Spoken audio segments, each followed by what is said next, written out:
Hey guys, welcome to resource point. Myself Rishika. और आज हम लोग यहाँ पे पढ़ने वाले हैं वीज़ एंड आईज की करंट अफेयर्स। ये आपकी नवंबर मंथ की करंट अफेयर्स है और आज हम लोग इकोनॉमिक सेक्शन को कंप्लीट करेंगे।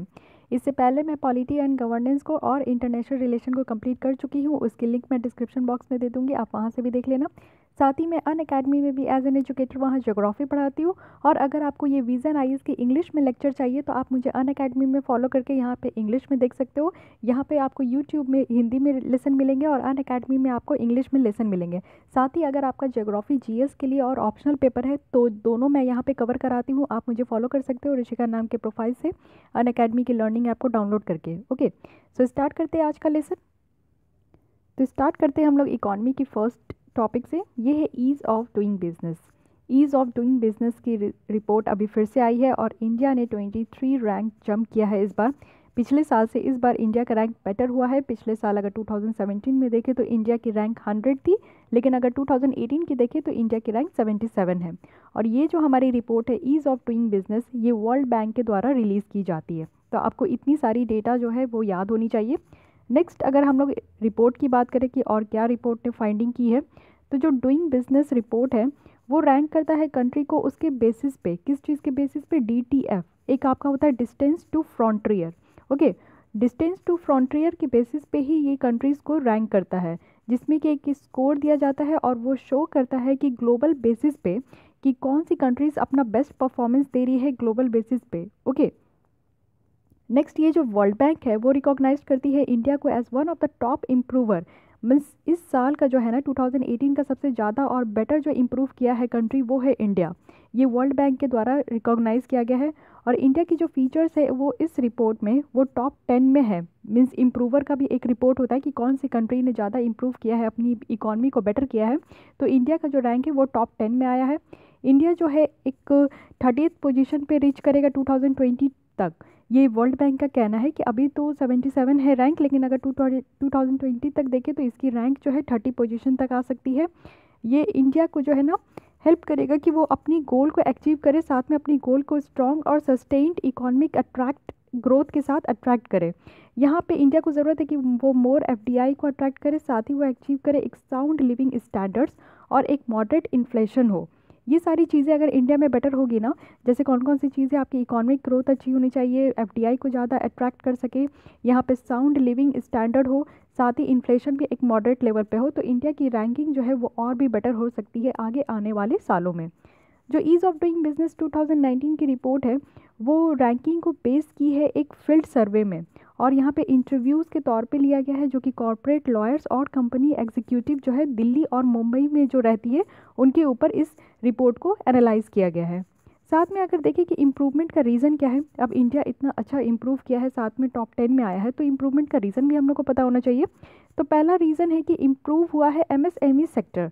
एमएसएमई सेक्टर होता है आपका medium small and small medium enterprises. Okay, तो इंडिया का जो स्ट्रॉन्ग रिफॉर्म एजेंडा था वो पहले से ही था कि हमारे गवर्नमेंट मोदी जी जो है वो एमएसएमई सेक्टर पे बहुत ज़्यादा ध्यान दे रहे थे, और यहाँ पे रिफॉर्म एजेंडा भी हमारा एमएसएमई सेक्टर पे ही था, जहाँ पे इम्प्रूव करना था एक बिजनेस क्लाइमेट स्मॉल और मीडियम इंटरप्राइजेस लोगों को, जो कि अभी अच्छा रिजल्ट हम लोग को देखने को मिला। नेक्स्ट, अगर हम लोग देखें रीज़न क्या है, तो यहाँ पे फास्टर रजिस्ट्रेशन प्रोसेस हो पाया है, क्योंकि कोई भी बिज़नेस जो है अपना स्टार्ट करना चाहते थे लोग, तो जो रजिस्ट्रेशन प्रोसेस थी पहले बहुत डिले होती थी। पहले तो पेपर पेन पे ही वर्क होती थी, लेकिन आज की डेट में ऑनलाइन हो गई है। तो ऑनलाइन होने के कारण क्या हुआ है कि जो रजिस्ट्रेशन प्रोसेस है वो काफ़ी आपका ईज़ हो गया है, काफ़ी रिलायबल हो गया है, काफ़ी आपका सिंपल हो चुका है। और साथ ही जो जीएसटी इंट्रोड्यूस हुआ है, जीएसटी इंट्रोड्यूस होने के साथ ही हर कुछ एक ऑनलाइन सिस्टम पे बेस्ड हो गया है। ओके, चीपर भी है यहाँ पे आपका रजिस्ट्रेशन प्रोसेस, साथ ही फास्टर भी हो गया है। तो ये दोनों चीज़ पे बेटर इम्प्रूवमेंट हुआ है। नेक्स्ट, अगर हम लोग देखें तो इंफ्रास्ट्रक्चरल डेवलपमेंट हुआ है और फिजिकल रिफॉर्म हुआ है, यानी गवर्नमेंट फोकस कर रही है लॉजिस्टिक और सप्लाई चेन में, जो कि एक सेंटर्ड इनिशिएटिव थी, और फिजिकल रिफॉर्म्स जैसे कि इंसॉल्वेंसी और बैंक्रप्सी कोड में, जिसके थ्रू वो प्रमोट कर सके ट्रेड और बिजनेस को। यहाँ पे करप्शन भी रिड्यूस हुआ है, बहुत सारे इनिशिएटिव लिए गए हैं, जैसे आधार है, हमारा रजिस्ट्रेशन ऑनलाइन हो गया है, इलेक्ट्रॉनिक सिग्नेचर अब लिया जाता है, मीन्स हमारा जो डिजिटल सिग्नेचर होता है उस तरीके का सिग्नेचर लिया गया। तो इन सारे के कारण क्या हुआ ना कि बहुत सारी जो करप्शन की चार्जेस थी वो भी रिड्यूस हुई है। अगर करप्शन हम लोग 2015 में देखें तो 51% था, जो कि 2017 में देखें तो अब 25% हो गई है। तो ये डेटा आप याद कर सकते हो और इसको आप कहीं नोट डाउन करके अपने मेंस आंसर राइटिंग में लिख सकते हो। नेक्स्ट है कि यहाँ इम्प्रूव हुआ है कंस्ट्रक्शन परमिट। यहाँ पे पहले से इम्प्रूव किया गया है कि सिंगल विंडो क्लियरेंस सिस्टम होना चाहिए दिल्ली में, और हुआ भी है। ओके, ये पहले हमारे मोदी जी का ये था कि एक सिंगल विंडो क्लियरेंस सिस्टम होना चाहिए दिल्ली और मुंबई में, लेकिन आज के डेट में हो गया है, दिल्ली में हो गया है। साथ ही ऑनलाइन बिल्डिंग परमिट भी अप्रूवल सिस्टम मुंबई में हुआ है। तो इन दोनों के साथ ही क्या हुआ है कि हमारे कंस्ट्रक्शन परमिट में भी इम्प्रूवमेंट हुआ है। साथ ही इम्प्रूवमेंट हुआ है ट्रेडिंग अक्रॉस बॉर्डर, मीन्स एक कंट्री से दूसरे कंट्री में जो ट्रेड होती है ना, या इसको हम लोग ट्रेडिंग अक्रॉस बॉर्डर कहते हैं। यहाँ पे टाइम और कॉस्ट को रिड्यूस करके इस गोल को अचीव किया गया है। अब जो हमारा ट्रेडिंग होता है अक्रॉस बॉर्डर, तो वहाँ पे टाइम पहले बहुत ज़्यादा लगती थी, लेकिन अब टाइम भी रिड्यूस किया गया है, साथ में जो टैक्सेस लगते थे उसको भी रिड्यूस किया गया है। तो इस चीज़ में भी इम्प्रूवमेंट हुई है। नेक्स्ट, तो ये सारी तो आपकी इम्प्रूवमेंट हुई है। अब नेक्स्ट देखते हैं कि गवर्नमेंट जो है, रिसेंट गवर्नमेंट, उन्होंने क्या इनिशिएटिव लिया है कि वो ईज़ ऑफ डूइंग बिजनेस को प्रमोट करेंगे। पहला है ईज़ ऑफ डूइंग बिजनेस जो है वो ग्रैंड चैलेंज है। अगर इस चैलेंज के ऑब्जेक्टिव देखते हैं तो यहाँ पे इनिशिएट लिया जाएगा कि एक इनोवेटिव आइडियाज़ के तौर पर, जैसे कि आपका आर्टिफिशियल इंटेलिजेंस हो गया, इंटरनेट ऑफ थिंग्स हो गया, बिग डेटा एनालिटिक्स हो गया, ब्लॉकचेन, ये सारी चीज़ों की जो आइडियाज़ है उनको कलेक्ट कर कर एक अच्छा सा गवर्नमेंट प्रोसेस को रिफॉर्म करना है। आर्टिफिशियल इंटेलिजेंस तो आप जान ही रहे हो, जो एक ह्यूमनॉइड रोबोट होता है उसको हम लोग आर्टिफिशियल इंटेलिजेंस कहते हैं। इंटरनेट ऑफ थिंग्स होती है कि जैसे आप लोग मतलब ह्यूमन और गैजेट्स के बीच में जो कम्युनिकेशन डेवलप हो जाता है उसको हम लोग इंटरनेट ऑफ थिंग्स कहते हैं। जैसे अगर आप बाहर रहो और बाहर रहते के साथ अगर आप चाहो कि आपकी घर की एसी की जो स्विच है वो ऑन हो जाए, आपके घर के पहुंचने से पहले ही आपकी रूम जो है थोड़ी कूल हो जाए, तो वो आप रिमोट सेंसिंग से कर सकते हो। साथ ही अगर आप फ्रिज खोलने से पहले ही आप देखना चाहते हो कि फ्रिज के अंदर क्या क्या मटेरियल और कहाँ पर है, तो आप वो भी कर सकते हो। या फ्रिज को आप मोबाइल को आप टीवी से कनेक्ट कर सकते हो। तो ये सारी जो कम्युनिकेशन होने वाली है ना एक गैजेट से दूसरे गैजेट्स के बीच में और ह्यूमन और गैजेट्स के बीच में, तो ये कम्युनिकेशन को हम लोग इंटरनेट ऑफ थिंग्स कहते हैं। ओके, उसके बाद बिग डेटा, आज के डेट में आप देख ही रहे हो, ब्लॉकचेन टेक्नोलॉजी है, इन सारी चीज़ों को यूज़ करके भी एक न्यू टेक्नोलॉजीज़ के साथ हम लोग गवर्नमेंट का है कि इन चैलेंजेस को ओवरकम करना है। नेक्स्ट है कंपनीज अमेंडमेंट ऑर्डिनेंस जो 2018 है, इसको भी अच्छे से इनिशिएट लेना है। इंडस्ट्रियल पार्क रेटिंग सिस्टम को भी अच्छा करना है। इस under department and industrial policy and promotion, जिसको डीप कहते हैं, वो हमारी मिनिस्ट्री है कॉमर्स और इंडस्ट्री की, जिन्होंने इस एक्सरसाइज को लिया है। साथ ही वो इंडस्ट्रियल पार्क जो भी पैरामीटर में है, जैसे इंटरनल इंफ्रास्ट्रक्चर हो गया, एक्सटर्नल इंफ्रास्ट्रक्चर हो गया, बिजनेस सर्विस हो गया, फैसिलिटीज़ हो गया, तो इन सब के तौर पे इन सारे पैरामीटर्स को एक साथ करके जो है ना सारे रेटिंग सिस्टम को सही करना है। रिलैक्स करना है बिल्डिंग नॉर्म्स में। जो ministry of environment and forest and climate change है, MOEFCC, उन्होंने एक नोटिफिकेशन इशू किया है कि वो ईज़ करना चाहते हैं ग्रीन नॉर्म्स को। जैसे बिल्डिंग होती है, जो कंस्ट्रक्शन वाली बिल्डिंग होती है, तो उसको ग्रीन नॉर्म्स कहते हैं। तो वहाँ पे जो भी टर्म्स एंड कंडीशन है उसको ईज़ करना है, उसको रिलैक्स करना है, मतलब कि बहुत सिंपल ही बनाना है। तो ये सारी तो है गवर्नमेंट की इनिशिएटिव जो अभी रिसेंटली ली गई है। लेकिन आप देखते हैं कि चैलेंजेस क्या है। चैलेंजेस है जैसे फ्लक्चुएट हो रही है कमोडिटी प्राइस और एक्सचेंज रेट, लैक ऑफ हमारे यहाँ जो बेसिक इंफ्रास्ट्रक्चर है, ये सारी प्रॉब्लम्स है। साथ ही जो डूइंग बिजनेस कंट्रीज़ में है जैसे हमारे यहाँ, तो यहाँ पे कल्चरल, जियोग्राफिकल और डेमोग्राफिक डाइवर्सिटी जो है वो बहुत ज़्यादा है। तो इन सारी चीज़ों पे भी एक एक करके ध्यान देना है। यहाँ अगर हम लोग देखें तो ट्रांसपेरेंसी की कमी है। साथ ही अगर बिज़नेस अप्रूवल की देखें तो वो भी हमारे यहाँ थोड़ी सी डिले हो जाती है बिज़नेस अप्रूवल करने में। जो एक्सटेंट है डिजिटलाइजेशन का, तो ये भी आपका अफेक्ट करता है बहुत सारे सेक्टर में। और यहाँ पे करप्शन जो है उसको रिड्यूस करने की बात की जा रही है डिजिटाइजेशन को प्रमोट करके। अगर हम लोग करेंटली डूइंग बिजनेस देखें इंडिया में, तो यहाँ पे टैक्सेशन इशू बहुत ज़्यादा है। हमारे यहाँ टैक्स बहुत ज़्यादा लगते हैं, जिसके कारण जो है बिज़नेस करने वाले लोगों को एक ईज़ फीलिंग नहीं आती है। तो ये टैक्सेशन इशू को भी रिजॉल्व करना है। साथ ही जो है बिल्डिंग नॉर्म्स जो है वो भी एक इसमें आपको जो रिपल्स होता है फियर का, उसको भी दूर करना है। और लोगों को एक इन्वायरमेंटल, एक हेल्दी इन्वायरमेंट देना है जिसके थ्रू वो अच्छे से बिजनेस कर सके और सारी प्रॉब्लम्स को दूर कर कर। वे फॉरवर्ड में बताया जा रहा है कि कॉर्पोरेशन होना चाहिए। इकोनॉमिक सर्वे में जैसा कहा गया था कि जैसे बिज़नेस अगर कोई लोग करना चाहते हैं, या तो अपने कंट्री के लोग या फिर दूसरे कंट्री के लोग अगर बिज़नेस करना चाहते हैं, तो उनके बीच में कॉर्पोरेशन होना चाहिए। कंपनीज और गवर्नमेंट के बीच में एक बेटर कॉर्पोरेशन होना चाहिए, और सारे ऑर्गन्स को, जितने भी गवर्नमेंट के ऑर्गन्स हैं, सारे ऑर्गन, सारे डिपार्टमेंट को एक अच्छा बेटर कॉर्पोरेशन के साथ ही एक अच्छा रिजल्ट लेना चाहिए। नेक्स्ट है कि स्ट्रॉन्ग कॉन्ट्रैक्ट इन्फोर्समेंट होना चाहिए, जैसे कि एक साउंड कॉन्ट्रैक्ट इन्फोर्समेंट मैकेनिज्म है जो कि बहुत ज़रूरी है, जिसके थ्रू बिजनेस कॉन्फिडेंस आपका मेंटेन हो पाएगा, यहाँ पे अनसर्टिनिटी रिड्यूस हो पाएगी, साथ में यहाँ पे फेयर प्ले हो पाएगा इकॉनमी में।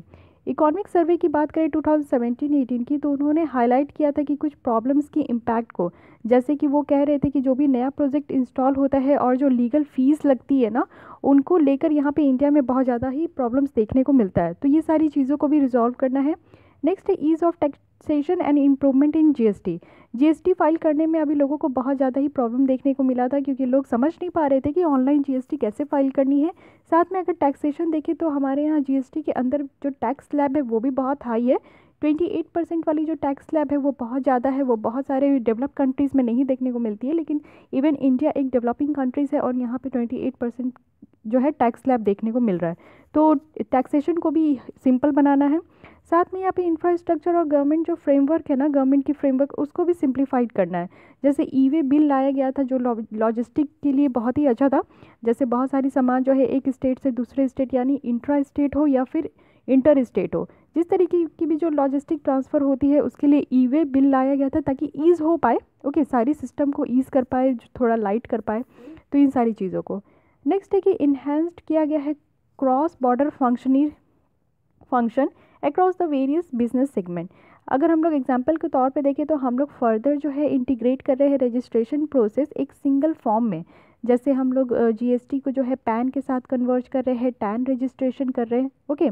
फर्दर अगर हम लोग देखें तो टेक्नोलॉजी इन्हेंसमेंट है, इंटरलिंक कर रहे हैं हम लोग बहुत सारे टेक्नोलॉजीज़ को, जिससे कि हम लोग हमारा जो बिज़नेस है वो बूस्टअप हो सके डिफरेंट इंडस्ट्रीज़ में, जैसे हेल्थ केयर हो, टूरिज्म हो, एजुकेशन हो, इन सारी चीज़ों में।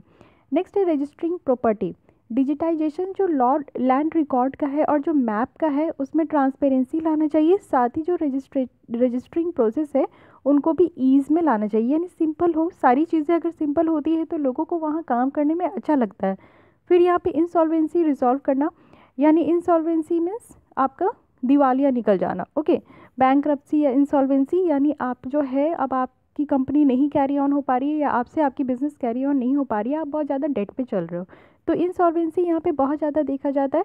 तो उन सारी चीज़ों को भी रिजॉल्व करना, ये सारी वे फॉरवर्ड बताई गई है, जिसके थ्रू जो है ईज़ ऑफ डूइंग बिजनेस की जो रैंकिंग है ना, आगे आने वाले दिनों में और बेटर हो सकती है। अब मूविंग ऑन होते हैं हम लोग नेक्स्ट टॉपिक की तरफ, वर्ल्ड डेवलपमेंट रिपोर्ट। ये एक नेक्स्ट रिपोर्ट है। देखिए हर साल के एंड में ना बहुत सारे रिपोर्ट आते हैं, क्योंकि एक साल की परफॉर्मेंस को जज किया जाता है। तो at the end of the year, जैसे नवंबर और दिसंबर हो गया, आपका सिर्फ रिपोर्ट होता है, और जितने भी इस समय एग्ज़ाम होती है ना, गवर्नमेंट एग्ज़ाम, उसमें क्वेश्चंस जो है आपको 20-30% रिपोर्ट से ही देखने को मिलते हैं। तो ये सारी रिपोर्ट को आपको अच्छे से पढ़ना है, जिससे क्या होगा कि आपका इकोनॉमिक सेक्शन भी बूस्टअप हो जाएगा और करंट अफेयर्स भी आपका बूस्टअप हो जाएगा, ओके। मैं इकोनॉमिक और करंट अफेयर्स को मिला के बता रही हूँ कि आपका 20-30% आपका रिपोर्ट से ही कवर हो जाता है, अभी जो एग्ज़ाम होगी आपकी, ओके, हाल ही 2-3 महीने के बीच में। तो नेक्स्ट रिपोर्ट हम लोग देखते हैं world development report. Recently world bank ने रिलीज़ किया है वर्ल्ड डेवलपमेंट रिपोर्ट, जिसका थीम था the changing nature of work. कुछ बैकग्राउंड देख लेते। इंडस्ट्रियलाइजेशन से अभी तक, जो इंडस्ट्रियलाइजेशन हमारे यहाँ 18th सेंचुरी में हुआ था, वहाँ पे बहुत ज़्यादा जॉबलेस की कंसर्न थी, बहुत लोग जो है वहाँ पे अनएम्प्लॉयड थे। तो अगर इंडिविजुअल के तौर पे देखें तो वो मशीन जैसा काम करते थे, और आज के डेट में क्या हो रहा है कि मशीन जो है रिप्लेस कर रहा है ह्यूमन को बहुत सारे टफ टास्क से भी, ओके। और ये एलिमिनेट कर रहा है लो स्किल जॉब, जो कि लो स्किल जॉब होती है उसको एलिमिनेट कर रहा है मशीन। जो टेक्नोलॉजी है, जैसे कि इनोवेशन हुआ, जनरेट करना न्यू सेक्टर में, या फिर न्यू टास्क हुआ, वो अपॉर्चुनिटीज़ प्रोवाइड करता है, जिसके थ्रू हम लोग न्यू जॉब और क्रिएट कर सकते हैं, प्रोडक्टिविटी इंक्रीज़ कर सकते हैं, डिलीवरी इफेक्टिव कर सकते हैं पब्लिक सर्विस के लिए। लेकिन अब देखते हैं सबसे मेन चीज़ कि इस रिपोर्ट की फाइंडिंग क्या है। पहली की टेक्नोलॉजी जो है यहाँ पे आपका ब्लरिंग कर रहा है फर्म के बाउंड्रीज़ को, यानी हम लोग जो डिजिटल टेक्नोलॉजी को यूज़ कर रहे हैं, इंटरप्रेन्योर्स क्रिएट कर रहे हैं ग्लोबल प्लेटफॉर्म, जिसमें बिजनेस बेस्ड काम किया जा रहा है और ये आपका डिफरेंट है ट्रेडिशनल प्रोडक्शन प्रोसेस से। टेक्नोलॉजी रीशेपिंग द स्किल, यहाँ पे इंक्रीजिंग डिमांड हो रहा है 3 टाइप्स के स्किल्स का, जैसे एडवांस्ड कॉग्निटिव स्किल्स है, जैसा कि आपका कॉम्प्लेक्स प्रॉब्लम सॉल्विंग, जो कॉम्प्लेक्स प्रॉब्लम सॉल्विंग जो हमारा स्किल्स होता है उसको हम लोग कहते हैं एडवांस कॉग्निटिव स्किल्स। दूसरा जो स्किल है उसको कहते हैं सोडो बिहेवियर स्किल्स, जिसमें कि आपका टीम वर्क इंक्लूड होता है। थर्ड है स्किल कॉम्बिनेशंस, जो कि आपका प्रिडिक्टिव होता है, जो जिस तरीके की भी एडेप्टेबिलिटी आप ले लो, जैसे रीजनिंग हो गया या सेल्फ एफिशिएंसी हो गया, तो इन तरीके की चीज़ें जो है ये आपका 3 तरीके का स्किल्स है जो आज के डेट में बहुत ज़्यादा डिमांड है। एडवांस कॉग्निटिव स्किल्स, सोडो बिहेवियर स्किल्स और स्किल कॉम्बिनेशन। नेक्स्ट यहाँ पे इस रिपोर्ट की फाइंडिंग है कि हमारे एम्प्लॉयमेंट के नेचर में भी चेंज देखा जा रहा है। यहाँ पे अब शिफ्ट हो रहा है एम्प्लॉयमेंट कहाँ से, मैन्युफैक्चरिंग से सर्विस में। हाई इनकम कंट्रीज़ में देखें तो पहले मैन्युफैक्चरिंग में ज़्यादा फोकस किया जाता था, लेकिन अब जो है सर्विस में ज़्यादा फोकस किया जा रहा है। नेक्स्ट जो हमारा फाइंडिंग है वो है high informality in developing countries. Means अगर लार्ज नंबर में वर्कर्स को देखें तो वो अभी भी लो प्रोडक्टिविटी जॉब कर रहे हैं, यानी वो इनफॉर्मल सेक्टर्स में ज़्यादा वो बिजी है। डेटल क्राइसिस है, इनइक्वालिटी है अपॉर्चुनिटी का, और मिसमैच देखा जा रहा है जो भी अवेलेबल जॉब है और स्किल है। ये माइग्रेशंस को बढ़ा रहा है, साथ ही सोसाइटल फ्रेगमेंटेशंस भी दे रहा है। जैसे एग्जांपल में ले तो यूरोप रिफ्यूजी क्राइसिस देखने को मिलेगा।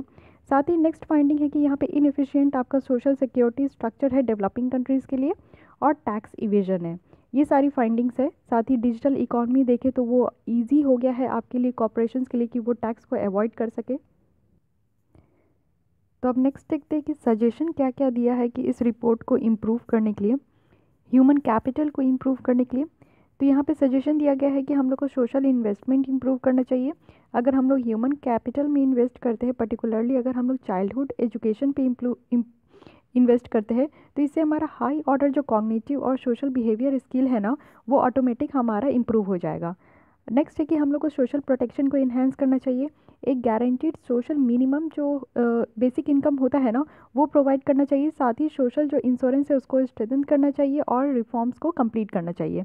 लेबर मार्केट में स्पेशली ऐसा कहा जा रहा है। तो इन सारी चीज़ों को करने से सोशल प्रोटेक्शन भी दिया जा सकता है। साथ ही हमारा फिजिकल स्पेस जो है ना उसको क्रिएट करना चाहिए पब्लिक फाइनेंसिंग के लिए, जिसमें ह्यूमन कैपिटल अराइज हो पाएगा, ह्यूमन कैपिटल हमारा डेवलप हो पाएगा। साथ ही यहाँ पे हमारा प्रोटेक्ट हो पाएगा कि जो भी प्रॉपर्टी टैक्सेस है ना लार्ज सिटीज़ में, उसको भी इम्पोज किया जाएगा। नेक्स्ट है कि हमें ऑप्टिमाइज़ करना चाहिए टैक्सेसिंग पॉलिसी। जैसे कि हमारे यहाँ टैक्सेसिंग पॉलिसी बहुत ही ज़्यादा अजीब है, अजीब क्या कहूँगी, जीएसटी के अंदर आप देख सकते हो कि कितनी ज़्यादा हमारे हाई टैक्सेस है। स्लैब जो है वो आपका 5% है, 12% है, 18% है और 28% है। तो सबसे ज़्यादा हाई रेटेड टैक्स जो है हमारे यहाँ है। तो जो टैक्सेशन पॉलिसी है उसको ईज़ करना चाहिए। साथ ही डेवलपिंग कंट्रीज़ है तो हमारी को ज़रूरत है कि हमें रैपिड एक्शन लेना चाहिए, जिसके थ्रू जो है हम लोग कम्पीट कर पाए और भी वर्ल्ड की जितने भी इकॉनमी है और जो फ्यूचर के इकॉनमी आने वाले हैं उसके साथ हम लोग कॉम्पीट कर पाए। ओके, तो इसमें हमारा human development human capital index बताया जा रहा है। तो ये हमारा ह्यूमन कैपिटल है ना कि फर्स्ट टाइम ये जो ह्यूमन कैपिटल इंडेक्स है वो रिलीज़ किया गया है वर्ल्ड बैंक के द्वारा। ओके, जो पहला ह्यूमन कैपिटल इंडेक्स है, तो इसको आपको याद रखना है क्योंकि ये फर्स्ट टाइम हुआ है। अब हम लोग समझते हैं कि ह्यूमन कैपिटल इंडेक्स के बारे में। ये मेज़र करती है हमारे ह्यूमन कैपिटल के अमाउंट को। जैसे कि एक चाइल्ड अगर बॉर्न हो रहा है आज, तो क्या एक्सपेक्ट लगाया जा रहा है कि वो एट द एज ऑफ 18 में वो क्या अटेन करेगा। ओके, तो ये हमारी एक कह सकते हो कि इसको कैपिटल ही कहेंगे। नेक्स्ट है कि जो HISCI है वो एक पार्ट है हमारा वर्ल्ड डेवलपमेंट रिपोर्ट का, और इस रिपोर्ट के पार्ट होते हुए वर्ल्ड बैंक जो है एक लॉन्च की है human capital project. Human capital project क्या है, एक तरीके का प्रोग्राम है जिसमें कि एडवोकेसी होगी, मेजरमेंट होगा, एनालिटिकल वर्क होगी, जिसके थ्रू हम लोग अवेयरनेस को रेज कर पाएंगे। और साथ ही जो डिमांड है ना इंटरवेंशन का, जिसमें कि ह्यूमन कैपिटल को बिल्ड करना है, वो भी इंक्रीज़ कर पाएंगे। ह्यूमन कैपिटल अगर हम लोग प्रोजेक्ट देखें तो इसके 3 कंपोनेंट होंगे। पहला है कि क्रॉस कंट्री मैट्रिक होगा एक ह्यूमन कैपिटल इंडेक्स। साथ ही इसमें प्रोग्राम देखा जाएगा मेजरमेंट का, और यहाँ पे इंफॉर्मेशन पॉलिसी एक्शन के रिसर्च को भी देखा जाएगा।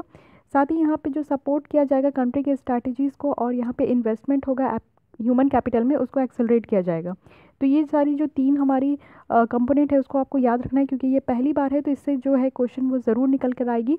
पहला है क्रॉस कंट्री मेट्रिक, दूसरा है कि मेजरमेंट के प्रोग्राम पे ध्यान दिया जाएगा, और साथ ही तीसरा है कि वो इन्वेस्टमेंट किया जाएगा ह्यूमन कैपिटल में। तो ये 3 जो हमारी कंपोनेंट है उसको याद रखना है। साथ ही इसमें जो इस इंडेक्स की फाइंडिंग है उसको देखते हैं। यहाँ पे ग्लोबल परफॉर्मेंस के तौर पे देखें तो सिंगापुर है जो उन्होंने टॉप किया है इस लिस्ट में, और इंडिया की जो पोजीशन है वो 105th पोजीशन है आउट ऑफ 157 कंट्रीज़ में। यानी टोटल कंट्रीज़ 157 कंट्रीज़ में ये ह्यूमन कैपिटल इंडेक्स को एनालाइज किया गया, और इसमें इंडिया को पोजीशन दिया गया 115, जो कि लोअर है अपने नेबरिंग कंट्रीज से, जैसे श्रीलंका हो गया, नेपाल हो गया, म्यांमार हो गया, बांग्लादेश हो गया। इन सारे से जो रैंकिंग है ना इंडिया की लो है। अब देखते हैं स्टेट जो कि ह्यूमन कैपिटल इंडिया में है।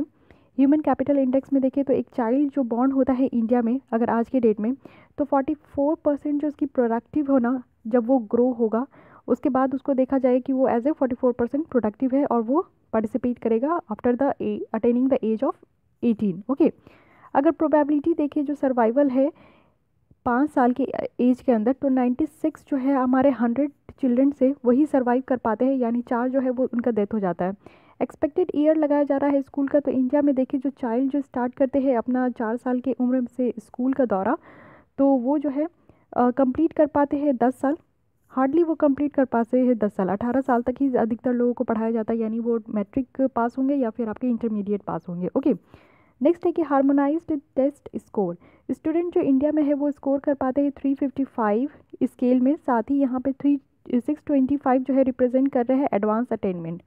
लर्निंग अगर एडजस्टेड देखें स्कूल में, तो यहाँ पे है कि एक्सपेक्टेड ईयर जो स्कूल का बताया जा रहा है वो 5 साल है, यानी जो बच्चे पढ़ने आते हैं ना इंडिया में वो हार्डली 5 साल के लिए ही पढ़ते हैं, उसके बाद वो ड्रॉप आउट कर जाते हैं। अगर एडल्ट सर्वाइवल रेट देखें तो इंडिया के अक्रॉस में 83% जो है 15 ईयर्स ओल्ड वो सर्वाइव कर पाते हैं 60 ईयर एज तक। हेल्दी ग्रोथ देखें तो 62 जो कि 100 स्टूडेंट्स आउट ऑफ 100 स्टूडेंट्स है वो स्टंटेड नहीं है। 38 जो है वो हमारे 100 चिल्ड्रंस में से वो स्टंटेड है। साथ ही यहाँ पे बहुत ज़्यादा ही रिस्क है कॉग्निटिव और फिजिकल लिमिटेशंस का, जो कि एक लाइफ टाइम तक देखा जाता है। यहाँ पे एक वर्ड यूज़ हुई है स्टंटेड। स्टंटेड मीन्स आपके एज के अकॉर्डिंग जो आपका हाइट है ना वो शॉर्ट रह गया है। ओके, तो उस लोगों को हम लोग स्टंटेड कहते हैं, यानी बौना लोग। ओके, तो बौने लोग को स्टंटेड किया जाता है, कहा जाता है। तो यहाँ पे बताया जा रहा है कि 100 में से अगर 62 चिल्ड्रंस देखे तो वो स्टंटेड नहीं है, लेकिन अगर 100 में से 38 देखे तो वो स्टंटेड है। ऐसा इस रिपोर्ट की फाइंडिंग है। ओके, अब हम लोग नेक्स्ट चलते हैं। Non banking financial companies NBFCs, आपने इकॉनमी में बहुत पढ़ी होगी NBFCs के बारे में, लेकिन आज के डेट में ये न्यूज़ में क्या हुआ ये जानना है हमें।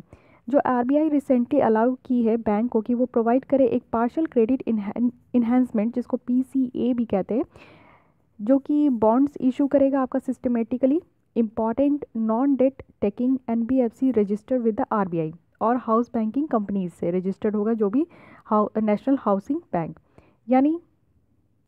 यानी जितने भी NBFCs है जो RBI के साथ RBI के अंदर जो रजिस्टर्ड है वो अब इशू करेंगे, एक आपका बॉन्ड इशू होगा जिसमें कि पार्शियल क्रेडिट इन्हेंसमेंट है। तो क्रेडिट इन्हेंसमेंट वर्क कैसे करेगा आप यहाँ देख सकते हो। एक है बोरोवर, एक है लेंडर। ओके, बोरोवर जैसे हम सारे पीपल होते हैं, अगर हमें लोन की ज़रूरत है तो हम कहाँ जाएंगे, बैंक जाएंगे, तो बैंक वाले हमें लेंड करते मनी, तो इसलिए हम हो गए बोरोवर, बैंक वाले हो गए लेंडर। तो हमें चाहिए लोन, तो हम अप्लाई करेंगे लोन के लिए, और लोन कौन देगा, लेंडर देगा। तो बोरोवर जो है वो क्या कर रहा है कि क्रेडिट इन्हेंस कर रहा है। ओके, क्रेडिट इन्हेंसमेंट प्रोवाइडर है, और ये जो है आपका लेंडर जो है ये प्रोवाइड कर रहा है, ये जो है डिमांड कर रहा है। ओके, तो यहाँ पे क्या होगा कि अगर हम लोग क्रेडिट इन्हेंसमेंट प्रोवाइडर के अंदर देखें तो क्या क्या प्रोवाइड किया जा रहा है। पेरेंट और होल्डिंग कंपनी को प्रोवाइड किया जाएगा, बैंक और फाइनेंशियल इंस्टीट्यूशन को, इंश्योरेंस कंपनी को, और अदर इंटरनल और एक्सटर्नल मैकेनिज्म को। ओके, तो इस तरीके के ये आपका हो गया, जिसमें कि कहा जा रहा है RBI को कि वो NBFCs जितने भी उनसे टाई अप है ना वो अब प्रोवाइड करे एक पार्शियल क्रेडिट इन्हेंसमेंट। अब देखते हैं और ये न्यूज़ में क्यों है। क्रेडिट इन्हेंसमेंट का मतलब है कि इम्प्रूव करना, एक क्रेडिट रेटिंग जो कॉर्पोरेट बॉन्ड का होता है ना उसके बॉन्डिंग के जो रेटिंग होता है उसको इम्प्रूव करना। जैसे फॉर एग्जांपल अगर एक बॉन्ड है जिसका रेट है BBB, ओके, जैसे क्रेडिट रेटिंग एजेंसी होती है ना, मूडीज़ हो गया आपका, तो उस तरीके की जो एजेंसीज है वो क्रेडिट देती है कॉर्पोरेट सेक्टर को। तो अगर मान लो कोई भी बॉन्ड का जो रेट है वो BBB है, BBB है, क्रेडिट इन्हेंसमेंट जो कि एक फिजिकली बेसिकली अगर आप देखें तो यहाँ पे एश्योरेंस किया जाता है रीपेमेंट बाय अनदर एंटिटी, यानी जो भी लोन लिया गया है उसको रीपेमेंट किया जाएगा, या तो वो कर पाएंगे, या तो जो लोन लिया है वो कर पाएंगे, या तो उसके बदले कोई और कर पाएंगे। तो ये इम्प्रूव करेगा रेटिंग। जैसे कि अगर यहाँ पे रीपेमेंट हो जाता है पूरे लोन का, तो यानी इस जो आपकी बॉन्ड है उसकी रेटिंग इंप्रूव हो जाएगी, BBB से AA में आ जाएगी। ओके, तो बस यही काम करना है यहाँ पे नॉन बैंकिंग फाइनेंशियल कंपनी को, यही ऑर्डर दिया गया है कि वो अपना इस तरीके का लोन दे और साथ ही वो जो अपना रेटिंग है उसको, उसके बॉन्ड को इम्प्रूव करे। लेकिन करेंट प्रॉब्लम क्या है NBFC के साथ, प्रॉब्लम को समझना है। पहला है कि मल्टीपल रेगुलेटरी बॉडी है। ओके, RBI जो है वो सारे NBFC को रेगुलेट नहीं करता है, कुछ और इंस्टीट्यूशन है जैसे NHB है, नेशनल हाउसिंग बैंक है, सेबी है, इंश्योरेंस रेगुलेटरी है यानी IDA जिसको हम लोग कहते हैं। तो ये सारे जो है NBFC को रेगुलेट करते हैं। तो एक आपका पर्टिकुलर जो है रेगुलेटरी बॉडीज़ नहीं है जिसके कारण प्रॉब्लम निकल कर आती है। यहाँ पे डिफ़िकल्टीज़ देखा जाता है कि क्रेडिट को एक्सेस करने में यहाँ पे बहुत सारी रिवर्सल है, जैसे कि यहाँ पे इंटरेस्ट रेट जो साइकिल है ना, वो इंटरेस्ट रेट अब नहीं होकर वो क्या हो गया है कि आपका डोमेस्टिकली इंटरनेशनल मार्केट में कन्वर्ट हो गया है। ओके, तो RBI जो है वो आज के डेट में इंटरेस्ट रेट भी बढ़ा दी है रिसेंट मंथ्स में, अगर हम लोग देखें। दूसरा जो फंडामेंटल इशू है वो है एसेट लिएबिलिटी मिसमैच। कुछ जो NBFC के ऑपरेशन में अगर हम लोग देखें तो वहाँ पे एसेट और लिएबिलिटीज़ जो है ना उसकी मैचिंग नहीं दिखती है प्रॉपर, वहाँ पे मिसमैच देखने को मिलता है। ये भी एक प्रॉब्लम निकल कर आई है। दूसरी है कि रिस्कियर लेंडिंग पैटर्न, यहाँ पे जो लेंडिंग पैटर्न है वो बहुत ही ज़्यादा रिस्की है। जैसे अगर हम लोग क्या करती है NBFC ना कि किसी को भी लोन दे देती है कम इंटरेस्ट में, लोन तो दे देती है कम इंटरेस्ट में भी दे दी, और दूसरा कि उसके रीपेमेंट करने का भी कोई गारंटी नहीं है। ओके, कोई गारंटी भी नहीं हो पाती है। तो इस तरीके से हम लोग कह सकते हैं कि इस तरीके की जो लेंडिंग पैटर्न है वो आपकी रिस्की हो गई है। अनलाइक बैंक्स जैसे NBFC जो है ना वो लेस कॉशंस है लेंड करने के लिए, जैसे कि NBFC जो है वो ग्रो करती है अपनी पोर्टफोलियो स्मॉल और माइक्रो लोन्स के लिए। सबसे ज़्यादा जो स्मॉल और माइक्रो लोन्स होते हैं ना वही लोग को NBFC लोन देती है। कास्केडिंग इफेक्ट देखा जाता है इंफ्रास्ट्रक्चर, लीजिंग और फिनेंशियल सर्विस में। तो IL और FS जो डिफ़ॉल्ट हुआ था, मैं इससे पहले वाले अक्टूबर मंथ की जब मैगजीन एनालाइज कर रही थी तो वहाँ पे था कि IL और FS जो है डिफ़ॉल्ट हो गई। मीन्स वहाँ पे ह्यूज अमाउंट ऑफ लोन लिया गया था लेकिन वो वहाँ पे लोन रीपेमेंट नहीं हो पाया था, मीन्स लोन रिकवर नहीं हो पाया था और ये जो कंपनी थी वो डेट में चल गई थी। ओके, तो फिर डिलेड प्रोजेक्ट, बहुत सारी जो इंफ्रास्ट्रक्चर प्रोजेक्ट है जो कि फाइनेंस किया जाता है NBFC के द्वारा, वो बहुत ही डिलेड हो जाती है, अप्रूवल में डिले हो जाती है, या फिर लैंड एक्विजिशन में प्रॉब्लम होता है, इन्वायरमेंटल क्लियरेंस में प्रॉब्लम होता है। तो इन सारे के कारण जो है बहुत सारी प्रॉब्लम्स देखने को मिल रही है। अब हम लोग देखा जा रहा है कि वे फॉरवर्ड में क्या है NBFC सेक्टर के लिए।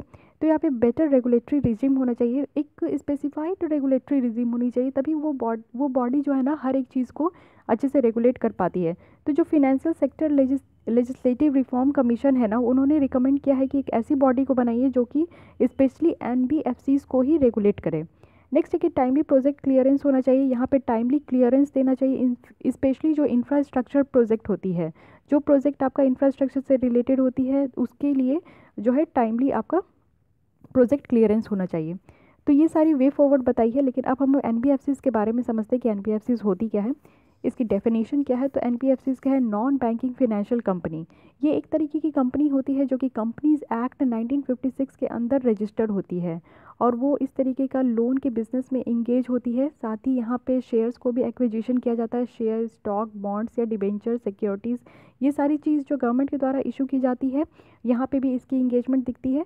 और ये जो है आपका इंक्लूड नहीं होता है किसी भी इंस्टीट्यूशन में जिसमें कि प्रिंसिपल बिजनेस जो है वहाँ पे एग्रीकल्चर एक्टिविटी हो या फिर इंडस्ट्रियल एक्टिविटी हो या फिर किसी भी गुड्स का सेल और परचेज हो, तो उन सारी चीज़ों में ये इंक्लूड नहीं होता है। सिस्टमेटिकली इंपॉर्टेंट NBFCs देखें तो NBFCs जिनके पास एसेट साइज अगर 500 करोड़ या इससे ज़्यादा है ना, उसको हम लोग सिस्टमेटिकली इंपॉर्टेंट NBFCs का दर्जा देते हैं। डिफरेंस देखते हैं अब बैंक्स और NBFCs के बीच में डिफरेंस क्या है, ये बहुत इंपॉर्टेंट क्वेश्चन है। NBFCs जो है ना वो एक्सेप्ट नहीं करती है डिमांड डिपॉजिट, लेकिन बैंक्स तो डिमांड डिपॉजिट एक्सेप्ट करती है। अगर बैंक की तरह देखें तो CRR does not apply on any NBFCs। Means क्या होता है ना बैंक में कि CRR मेंटेन करना पड़ता है, यानी कैश रिजर्व रेशियो। ओके, अगर बैंक के पास टोटल जो उनका एसेट है, अगर एसेट 100 रुपीज़ का है ना, तो CRR यानी 4% जो है बैंक के पास अपना 100 रुपीज़ का 4% उसको अपने पास रखना पड़ता है किसी भी क्रिटिकल सिचुएशन के लिए। तो ये बैंक रखती है, NBFCs को ऐसा CRR मेंटेन करने का ज़रूरत नहीं है। NBFCs जो है वो आपका पेमेंट और सेटलमेंट सिस्टम का पार्ट नहीं होता है और ये चेक भी इशू नहीं करता है। एनबीएफसीज को जो लाइसेंस मिलती है वो कंपनी एक्ट 1956 के अंदर मिलती है और बैंक्स को जो लाइसेंस मिलती है वो बैंकिंग रेगुलेशंस एक्ट के अंदर मिलती है। डिपॉजिट इंश्योरेंस फैसिलिटी जो है वहाँ पे अवेलेबल नहीं है एनबीएफसीज में। ओके, तो ये सारी कुछ पॉइंट्स हैं जो कि बेसिक पॉइंट है एनबीएफसी और आरबीआई के डिफरेंस के लिए। अब देखते हैं एनबीएफसीज का सिग्निफिकेंस क्या है। पहला है कि ये फंड और रिसोर्सेज को मोबिलाइज करती है। यहाँ पे आपको लॉन्ग टर्म क्रेडिट का प्रोविज़न देखने को मिलेगा। यहाँ पे फिनेंशियल मार्केट है उसकी डेवलपमेंट होती है, कैपिटल फॉर्म होता है, यहाँ पे एम्प्लॉयमेंट जनरेट होती है और ये फॉरेन ग्रांट्स को भी अट्रैक्ट करती है। तो ये सारी इसकी कुछ बेनिफिट्स है जो कि आपको पता होनी चाहिए। नेक्स्ट अगर हम लोग देखें आरबीआई की क्या सजेशन दी गई है, तो आरबीआई जो है वो इनकरेज करती है एनबीएफसीज को कि वो सिक्योरिटीज़ को अपने एसेट्स की जो सिक्योरिटीज़ है उनको बना कर रखे और साथ ही बैंक से वो परचेज़ करें। आरबीआई जो है वो रिविजिट करती है लेंडिंग रेस्ट्रिक्शंस में जो कि बैंक के द्वारा लगाया जाता है, जैसे प्रॉम्प्ट करेक्टिव एक्शंस के अंदर, तो वो एनबीएफसीज को इसके अंदर नहीं ला सकती है। आरबीआई जो है वो ओपन की हुई है एक स्पेशल विंडो जिसके थ्रू म्यूचुअल फंड्स को जो है ना रिफाइंड किया जाता है। एक कोऑर्डिनेटेड और कंसल्टेटिव अप्रोच देखने को मिलेगा जिसमें कि किसी टाइम पर एक पॉइंट ऑफ टाइम में एड्रेस किया जाता है बहुत सारे बैंक्स के प्रॉब्लम्स को। तो ये सारी सजेशंस है जो आरबीआई के द्वारा दी गई है। लेकिन अब देखते हैं कि रिसेंट स्टेप्स क्या क्या लिया गया है। आईएल और एफएस क्राइसिस के लिए क्या है कि यहाँ पे मैनेजमेंट को चेंज किया गया। जो बोर्ड था आईएल और एफएस का वो सुपरसीडेड था आपका 6 न्यू डायरेक्टर्स के साथ, और गवर्नमेंट जो है इसमें एक पिटीशन लगाई है एनसीएलटी के अंदर यानी नेशनल कंपनी लॉ ट्रिब्यूनल के अंदर कि इसको रिमूव किया जाए प्रीवियस बोर्ड को और एक नया बोर्ड बनाया जाए। इन्वेस्टिगेशन यहाँ पे दिया गया है कि गवर्नमेंट ने ऑर्डर किया है एक सीरियस फ्रॉड इन्वेस्टिगेशन जिसमें कि ये क्राइसिस क्यों हुआ है उसकी रीजंस को फाइंड आउट करने के लिए। इन्हेंसिंग लिक्विडिटी, यहाँ पे रिलैक्सेशन दिया गया है लिक्विडिटी कवरेज रेशियो को 2% से। साथ ही यहाँ पे ओएमओ यानी ओपन मार्केट ऑपरेशंस जहाँ पे गवर्नमेंट सिक्योरिटीज़ को बेचा जाता है, ख़रीदा जाता है, उसको भी यहाँ पे इन्हेंस किया गया है। साथ ही यहाँ पे लिक्विडिटी इन्हेंस करने की बात कही गई है। ओके, तो ये सारी कुछ रिसेंट स्टेप्स है जो लिया गया है। अब हम लोग नेक्स्ट टॉपिक देखते हैं, ये है कैपिटल कंजर्वेशन बफर CCB। लेकिन ये अब न्यूज़ में क्यों था, क्योंकि रिसेंटली आरबीआई ने डिसाइड किया है कि वो अपनी जो इम्प्लीमेंटेशन थी लास्ट रेंज एडिशनल 0.625% का जो वो ट्रेंज देना चाहते थे उसकी डेडलाइन को एक्सटेंड करना चाहते हैं, जैसे कैपिटल कंजर्वेशन बफर कहते हैं। ओके, ये आपका वर्क करता है बेसल 3 नॉर्म्स के अंदर। बेसल्स जो है वो आपका स्विट्ज़रलैंड में एक जगह है और ये बेसल नॉर्म्स है जो कि सारी बैंकिंग और जितने भी सेंट्रल बैंक होते हैं उनके नॉर्म्स को फॉलो किया जाता है। अब समझते हैं कि ये कैपिटल कंजर्वेशन बफर है क्या, CCB है क्या। ये एक मैंडेटरी कैपिटल है जो कि फाइनेंशियल इंस्टीट्यूशंस को ज़रूरत होती है ताकि वो मिनिमम रेगुलेटरी जो रिक्वायरमेंट है ना उसको होल्ड कर सके। अगर CCB के नॉर्म्स के अकॉर्डिंग देखें, कैपिटल कंजर्वेशन बफर के अकॉर्डिंग देखें, तो बैंक्स को ज़रूरत है कि वो होल्ड करे एक 2.5% जो रिस्क वेटेड एसेट होती है ना उसके बफर को वो होल्ड करे। किसके फॉर्म में, कॉमन इक्विटी के फॉर्म में, और कैपिटल एडिक्वेसी रेशियोज जो कि 9% तक होना चाहिए। CCB जो है करेंटली स्टैंड करता है 1.8% और रिमेनिंग अगर हम लोग 0.625% देखें तो वो 2019 मार्च तक सेट हो पाएगा। लेकिन अब इसके अलावा देखते हैं कि CCB की सिग्निफिकेंस क्या है। इसको ऐसे तरीके से डिज़ाइन किया गया है ना कि ये बैंक को इंश्योर कर पाए, साथ ही यहाँ पे कैपिटल बफर जो है ना किसी स्ट्रेस के पीरियड के बाहर उसको बिल्डअप कर सके। रेगुलेशंस जो है वहाँ पे आपको देखने को मिलेगा कि एक एडिक्वेट कैपिटल बफर जो है उसको क्रिएट करने का टारगेट किया जाता है। साथ ही इसको डिज़ाइन किया गया है कि कोई भी लेंडिंग का जो नेचर है ना अगर वो ख़राब हो रहा है तो उसको रिड्यूस कर सके, और लेंडिंग का जो कैपेसिटी है ना बैंक का अगर उसके अंदर में कैपेबल नहीं है तो उसको किसी तरीके से स्ट्रेंथन कर सके। और एक कैपिटल बफर जो है वो इंक्रीज़ करता है बैंक्स के रिजिलियंस का, जो वो कोई भी बैंक जो लॉस में चली जाती है उसको फिर से रिजिलियंस देता है। रिड्यूस करता है यहाँ पे एक्सेसिव और अंडर एस्टिमेटेड एक्सपोजर, यहाँ पे रिस्ट्रिक्ट है आपका जो भी कैपिटल का डिस्ट्रीब्यूशन होता है। ओके, लेकिन अब देखते हैं कि बैंक कैपिटल कितने टाइप के होते हैं। टाइप्स ऑफ बैंक कैपिटल, पहला है Tier 1 कैपिटल जिसको हम लोग कोर कैपिटल कहते हैं। ये आपका बहुत सारे मनी से बना हुआ है जिसमें कि एक SLR होता है, स्टैट्यूटरी लिक्विडिटी रेशियो, जिसमें कि हम बैंक को फिजिकल फॉर्म में कैश में रखना होता है। ओके, साथ ही गोल्ड में रखना होता है या फिर फॉरेन करेंसी में रखना पड़ता है SLR में। ओके, SLR के तौर पे रखना पड़ता है। अभी जो बैंक का SLR है वो है 19%। तो 19% के तौर पे कैपिटल रखना पड़ता है, इसको हम लोग कोर कैपिटल कहते हैं। टीयर 2 कैपिटल जो है वो सप्लीमेंट्री कैपिटल है, इसमें आपको टैक्स इनकम देखने को मिलेंगे, साथ में यहाँ पे अर्निंग देखने को मिलेगा बैंक का, और कैपिटल होता है बॉन्ड और हाइब्रिड इंस्ट्रूमेंट्स की फॉर्म में।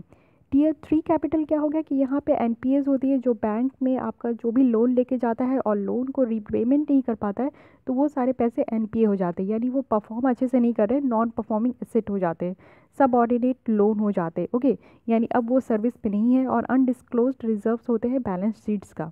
तो ये 3 तरीके की बैंक की कैपिटल होती है।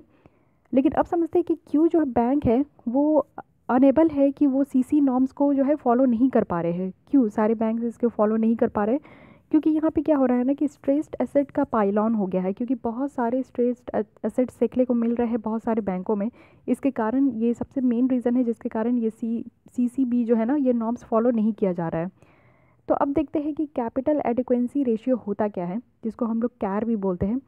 तो कैर का यहाँ पे क्या है कि जितने तरीके का आप कैपिटल देखे हो ना, टीयर 1, टीयर 2, टीयर 3, तो उन सारे का एडिशन है यहाँ पे। यानी मेनली आप टीयर 1, टीयर 2 देख लो, इन दोनों कैपिटल का एडिशन करके आपका रिस्क वेटेड एसेट कितना रिस्क में जा रहा है। यानी अगर आप लोन दे रहे हो, बैंक के पास अगर 100 रुपीज़ है तो वो क्या करता है ना, किसी को भी लोन देता है 90 रुपीज़ के बेसिस पे, यानी 10 रुपीज़ जो है वो अपने पास सेविंग में रख लेता है बुरे वक्त के लिए। अगर मान लो ये 90 रुपीज़ के बेसिस पे वो लोन दे रहा है बैंक, और ये 90 रुपीज़ उसके पास वापस नहीं आया, इंटरेस्ट तो छोड़ ही दीजिए, लेकिन अगर ये बेसिक रुपीज़ भी वापस नहीं आ पाया, तो इन बैंक के पास क्या है कि 10 रुपीज़ तो है ना। अगर ये 10 रुपीज़ रख के नहीं दे और बैंक अगर 100 रुपीज़ में से पूरा लोन दे दे, तो एक समय आएगा कि अगर गलत टाइम आ गया या बैंक का जो बुरा दिन आ गया, तो उस समय तो बैंक के पास पैसे नहीं रहेगी। तो इसलिए बैंक अपने पास कुछ पैसे रखती है। तो ये जो आपका रिस्क वेटेड एसेट क्या हो गया, 90 रुपीज़, इसको तो रिस्क पे लगा दिया ना, सेव क्या हो गया आपका 10 हो गया, तो इसको कहते हैं रिस्क वेटेड एसेट। अब ये परसेंटेज के तौर पे हमारा एक्सप्रेस्ड होता है, जिसमें बैंक्स का जो रिस्क वेटेड क्रेडिट एक्सपोर किया जाता है। साथ ही यहाँ पे मेज़र होता है बैंक्स की फिनेंशियल स्ट्रेंथ, जिसमें कि इंश्योर करते हैं कि बैंक्स के पास कितना लॉसेस है। ओके, कैर जो है वो रिक्वायर्ड है 9% बाई आरबीआई। अब सारी चीज़ तो फिक्स है ना, जैसे सीआरआर मेंटेन किया जाता है बैंक के द्वारा 4%, एसएलआर की बात करें तो आज के डेट में 19% यहाँ पे मेंटेन किया जाता है, तो वैसे कैर भी मेंटेन किया जाता है आपका 9%। ये सारी गाइडलाइन जो है आरबीआई के द्वारा दी जाती है। तो 9% जो है हर एक बैंक को कैर के तौर पे मैनेज किया जाता है। अगर देखिए प्रोवाइजिंग यहाँ पे रिक्वायरमेंट क्या है, तो सबसे पहला है कि सेटिंग करना है एक पोर्शंस जो कि प्रॉफिट का होना चाहिए, साथ में यहाँ पे जो रिस्क वेटेड लोन्स है उनकी प्रोपोर्शन को भी दिया जाता है। अगर सीसीबी और कैर के रिक्वायरमेंट के में देखें तो यहाँ पे एक रिस्क का जो मेज़र है ना, उसको प्रोविज़न में लाया जाता है, यानी कंटिजेंसी प्रोविज़न, जब ज़रूरत है तब देने का। ओके, अब बेसल नॉर्म्स देखते हैं, जो बेसल थर्ड 3 नॉर्म्स में बता रही थी। तो बेसल कमेटी है जो कि बैंकिंग सुपरविजन के लिए बनाया गया है, और ये एक इंटरनेशनल कमेटी है जो कि 1974 में बनाया गया था। ओके, ताकि सारी जो कंट्रीज़ की बैंक है उसको रेगुलेट किया जा सके।